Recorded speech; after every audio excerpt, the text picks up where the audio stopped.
All right, what's going on, brothers? Hopefully everything's going good. Hopefully everything's going well for you guys. All right, brothers. If you guys are not familiar with this guy, his name is King Yellow. He's one of the early pioneers of the drill movement in Chicago. He's one of those early guys. Uh, Let me get right into it. I'm gonna talk about three people: King Yellow, FBG Duck, and FYB. I think it's FYBJ Main. Now we're gonna talk about the peace. Now King Yellow is nothing. It's nothing new. It's always been truce. Gang squashing beefs, things like that. Even even in my hometown where I come from, we had that. We had stone dragged out wars. I wouldn't say it got as murderous. Gunplay did come into play, but when I was coming up, it was more fisticuffs. Head busting, getting stabbed with screwdrivers. Couple cats did get killed. It did happen, but not to the level of what you see today. But what's crazy is that in my hometown, they're seeing that type. They're seeing that type of action now. I'm like, man, this is like the big city. That kind of blew my mind when I went back to my hometown. Like, damn, it's almost identical to the big city now. But anyway, King Yellow was pushing peace, man. For you brothers who don't know, trying to the no violence movement. I forgot what he called it, but it was like a no. But it was pretty much the same vein. He's trying to squash beefs. He ended up getting shot at. He ended up getting shot at and everything. So that was a while ago, man. Show you how time flies. Probably over 10 years ago. It's been a minute. It's probably over 10 years ago, if not close to it. So the problem with when King Yellow did it was this, brothers. The timing. And this is why I want to drive home to you, brothers. Timing is everything, especially in things like this. The passions are too high. They're too high. Even when I grew up, man, so it's nothing new under the sun, brothers. I mean, King Yellow don't know me, but let's just say if I knew King Yellow and we was talking and he confided in me, I would have told King Yellow back then not to do it. I would have told him back then. Why? Because I've been in similar situations. I'm not gonna say to the level of violence, you know what I mean? But I would have told him. I said, you're gonna have to let some time pass. Let the time pass. The advice I would have gave King Yellow and Duck and all them, I would have said, look, man, I would avoid the nonsense. You guys are doing good. Focus, get your money, and get out of here, and take as many of your peoples as you can. In about 7 to 8 to 9 years, Lord willing, you guys still alive. Then you can come back around and try to do peace. Because by that time, a lot of people have been in past, unfortunately, but a lot of heads have been in cool down. The years, would have been in the past. Even with countries who go to war, brothers, who've been at war for many, many years, it usually takes some time. You see what I'm saying? For cooler heads to prevail. Time has passed, because you're dealing with men. Because in game wars, most of the 9 times out of 10, you're gonna be at a standstill. I don't care what nobody say. I'm not saying you ain't had no game wars where certain games probably won, probably did, and they usually win because the other side got locked up. You know how it be. They got caught up in the drug sweep. Serious business. Because even in my hometown, what calmed down the war for us, for my older cousin them, was that the opposite side got swept up in the drug raid. Real, being honest with you. If that didn't happen back then, I'm not. It probably would have stopped, but who knows when it would have stopped. But that helped cool things down years later. It's a forgotten memory now in my hometown. A lot of the new generation don't, they heard about it, but they don't really, they heard. Some people have heard, like, yeah, I heard about woo woo, you know what I'm saying? But it's become something of the past, right? So that's what I would have told King Yellow. I would have told him, look, man, the time is not right, man. Passions are too high. It's too high. It's too much fuel on the fire. Even I could recognize. Now I'm not. I know I'm not the only one. I'm pretty sure there's other guys who was around or maybe in the mix who could recognize that. But anyway, But shout out to King Yellow for trying to do it. You know what I mean? But let's go ahead. Rest in peace to FBG Duck. FBG Duck was trying to do it as well.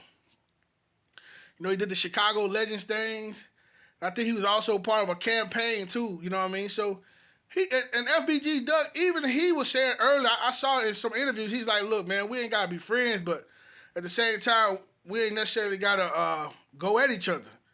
So Duck was pretty much, you could tell, in my personal opinion, you could tell early on, Duck was willing to let bygones be bygones. Look, y'all do y'all, we do us. You know, leave us. Y'all don't say nothing about us, we won't say nothing about y'all. That's what his mindset was at. Right? But it was the timing. Also, the timing was too high. You still had King Von around, who was what? F the outs. King Von, no disrespect, brothers, but in my personal opinion, brothers, with King Von passing, may God rest his soul, I think that helped to open up the gates of what you would call pushing peace. If King Von was still alive, I'm not saying it would have happened, but I don't think it would have happened. And if it did, it wouldn't have happened right now. It probably been, well, maybe it would have, because chances are King Von probably be locked up. Chances are he'd probably be locked up, right? So I pointed out what Duck and Yellow did. It was the timing. The timing was bad. Not to mention, man, I think Duck, me personally from the outside looking in, I think Duck just added more fuel to the fire when he made that song. You know what I mean? But, I can understand from Duck's position, guys, they was dissing.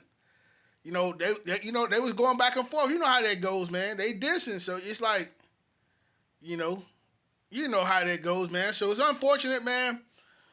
May the brother rest in peace. You guys already know who killed the young brother. So may he rest in peace. But anyway, man, so I just want to point that out. It was the timing. It's all about timing.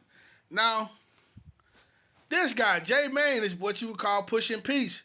He has made a lot more. He has made more progress than Yellow and Duck of those who came before him. He's made more progress than them. And the reason being, brothers, in my personal opinion, is twofold. One, J Mane's personality. J Mane has a likable personality. Not saying Duck and them don't, but you can tell Duck and Yellow are soldiers. You know what I mean? They're soldiers. Not saying J Mane's not a soldier, but J Mane has a likable personality. Like, what I mean is this, brothers, and I'm being honest. Even when I came up, it was guys who you would say, oh man, they funny, they clowny, they high side. Not that they clown, but like they'll roast you. What you guys call today roasting, we called it cracking, high siding. But they were some of the most ruffles, rumble tumble guys in the neighborhood. Serious business. I grew up with guys like that. But when it was time to get dirty, they was pitting in work, beating people up, choking them out, taking their coats. Gunplay, the whole nine. You know what I mean? Some of those brothers dead. Some of those brothers did a lot of time. Some, you know how it goes. Some still locked up. You know how that goes. This is nothing new, brothers. These guys are just the latest generation. And there's people coming up behind them now. Right? So, but FB, well, he has a likable personality, the way he presents himself. He's real cool, man. He's kind of like a comedian. That don't mean he's a clown or pushover, but he's like a comedian. He's like a guy, in my personal opinion of J Mane, he'll go there if he have to, but he's not going to go there if he don't have to. Like, you really have to push him to get him to go there. But I believe he'll go there. I personally wouldn't try him. I mean, it's up to y'all. I personally wouldn't try the young man, I believe he'll go there, but I don't think that's not his forte. You know what I mean? He's not trying to go there, right? But so that helped him, and also time has passed. People have passed away. Von, countless people have died. I don't know all these members, and may they all rest in peace. All those young brothers, which is unfortunate. People have been locked. People are locked up. Matter of fact, the young brother D Rose, I don't know him, but I heard an interview and D Rose was talking about peace as well. D Rose, and this guy's from the other side, and this actually happened a couple of years before J Mane started making progress. I would say. I heard the interview, brothers. I know I'm not mistaken. With D Rose was in jail, and he's talking about, no, man, I'm not trying to kill my ops, man. He's like, he was done with that. This is a young brother. You understand what I'm saying? He wasn't really on that no more. But anyway, so that's it right there, brothers. I ain't want to be long-winded, but that's why the pushing piece is working now. Time has passed. Cooler heads have prevailed. The passions were too high. It was definitely too high when King Yellow tried it. It was too high. It was too high. Just like when the Crips and Bloods was able to do their peace treaty, it had been decades. It had been so many years in the making. You see what I'm saying? It had been so many years in the making for them to achieve that. You see? So, but anyway, that's about it right there, brothers. Cooler heads have to prevail, that's all. Now, and also I would say this, another thing I think that helps is because a lot of people have passed and they're older. You got Reese, you got Tay 600, FBG. These guys are pushing 30, 35. They you know what I'm saying? Chief Keef, and I remember this like yesterday. I remember telling some young guys on my old neighborhood, I said, look, man, because I remember they was interviewing Chief Keef and Dirk now, right? And Chief Keef, like, he wasn't hardly talking. I said, give it about 10 years. I said, you'll see a whole different guy, I guarantee you. I said, give it 10 years. I said, he has to grow more. Of course, they didn't really understand what I was saying, but I knew what I was saying, you know? And look, now you look at Chief Keef now, man, I'm not saying he's a total different person than what I first saw him. You know what I'm saying? He still don't really talk as much, but but you know, you can tell he's more mature. That's all. And also, brothers, those guys are getting older. As they get older, a lot of times those guys are not going to be on the block. That's just not how it goes. You know, I saw, and it's nothing new. I saw it when I was coming up, and I'm seeing it all over again. Now, you see Take 600, all these guys, yeah, they might go to their neighborhoods to hang out here and there, but I wouldn't have bet you they're just not on the block just hanging out looking for stuff to do and slide on people. I guarantee you they're not. Because they're getting older. And it's a whole new crop of people now in their neighborhoods. Give it about 6-7 more years, Take 600 of them are probably going to be somewhere, if they lucky, selling down, raising kids, or somewhere in the suburbs chilling. It's going to be a whole new neighborhood, a whole new block. That's how it goes, brothers. And this beef, this war will be a thing of the past. Do I think it'll be remembered in the years to come? I think so, because it has such an impact. The JoJo's of the world, it has such an impact. So I think it'll be something that'll always be referenced for the many years to come. But trust me, brothers, in about 7-8 more years, Lord willing, we still alive and breathing, a lot of this is just going to be yesteryear's news. That's how it goes. There'll be something new going on. I'm out. Peace.